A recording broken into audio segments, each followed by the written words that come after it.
Bonjour à toutes et à tous, bienvenue dans cette première vidéo bilan qui concerne toute la partie sur le son. Donc tout ce que vous avez à savoir pour le brevet concernant le son. Alors, le son, qu'est-ce que c'est? C'est une vibration qui se propage de proche en proche dans un milieu. Donc pour vous illustrer, je vous montre ceci.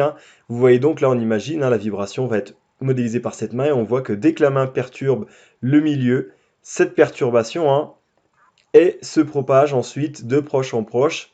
Et voilà, vous la voyez là, tout qui avance. C'est exactement ça le son.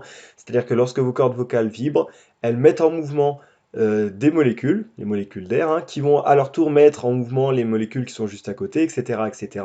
Et donc ça va se propager comme ça. À ceci près que le son, ça n'est pas juste un mouvement, comme comme vous venez de le voir pour la main là, c'est vraiment une vibration, c'est-à-dire, je pense que vous savez ce que c'est une vibration, un va-et-vient, les cordes elles vont et viennent, et ce qui fait vibrer derrière l'air, et etc., etc. Donc voilà la définition officielle du son. Concernant le son, qu'est-ce qu'il y a à savoir? Eh bien, le son a besoin de matière pour se propager, puisque c'est par définition la vibration de la matière. Il n'y a donc pas de son dans le vide, d'accord?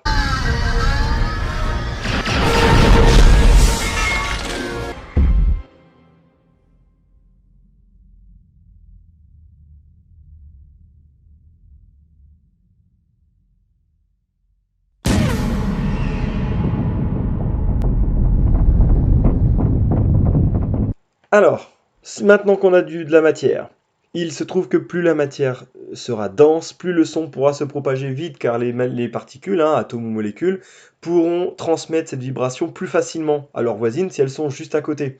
D'accord? Vous avez l'exemple là sur la vidéo de l'air et de l'eau. Vous voyez que les molécules sont beaucoup plus proches dans l'eau que dans l'air. Et du coup, s'il y a une perturbation à propager, eh bien, elle se fera beaucoup plus vite dans l'eau que dans l'air, puisque dans l'eau, les particules sont beaucoup plus proches les unes des autres. En tout cas, dans cette histoire, ce qu'il y a à savoir, c'est que dans l'air, le son se propage à la vitesse de 340 mètres par seconde. Valeur qui est à connaître, bien souvent on vous la donne, mais dans le doute, il faut la connaître. Le son se propage à la vitesse de 340 mètres par seconde. Concernant ce qu'on pourrait appeler dans la vie de tous les jours le volume sonore, qu'en physique on appelle le niveau sonore.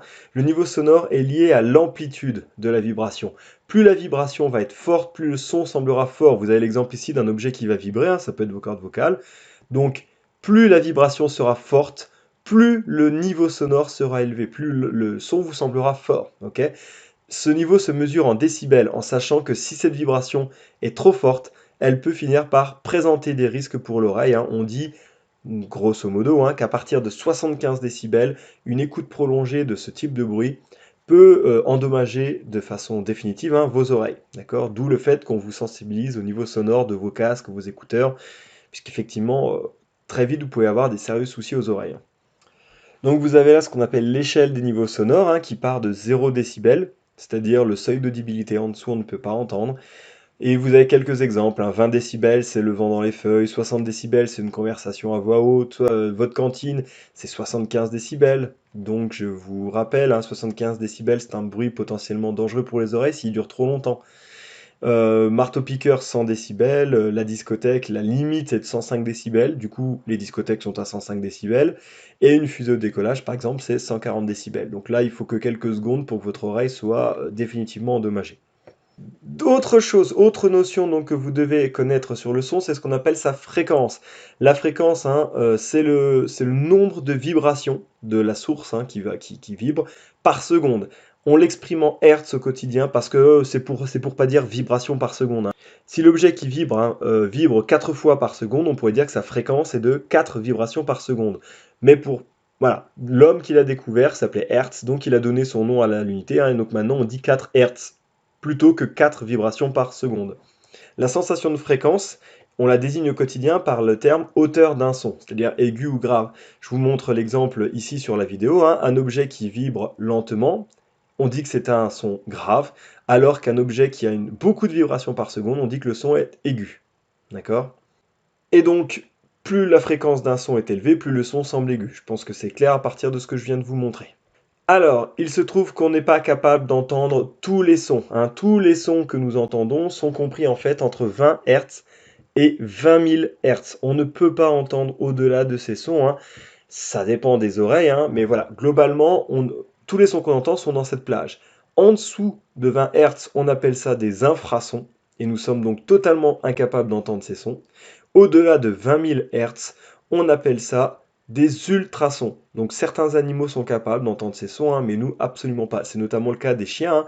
Les sifflets pour chiens émettent dans les ultrasons, donc eux, ils les entendent, mais pas nous. Voilà, juste là, vite fait, je le dis parce qu'en science, on se doit, hein, les vidéos qui sont tirées les vidéos que je vous ai montrées dans cette présentation, hein, sont tirées d'une chaîne YouTube, hein, Science Click. Il a une vidéo en l'occurrence sur le son, si vous voulez y aller aussi, hein, il va quasiment dire pareil que moi à quelques détails près. Donc voilà, je vous invite si vous voulez compléter ou si vous voulez une autre explication qui est peut-être plus claire pour vous, hein, n'hésitez pas à aller voir cette vidéo. N'oubliez pas non plus que vous devez aller répondre au questionnaire dont le lien est dans le descriptif de cette vidéo ou également sur Pronote, hein, je vous l'ai mis. Voilà, n'oubliez pas puisque c'est un travail obligatoire. Moi, sur ce, je vous dis à la prochaine séance.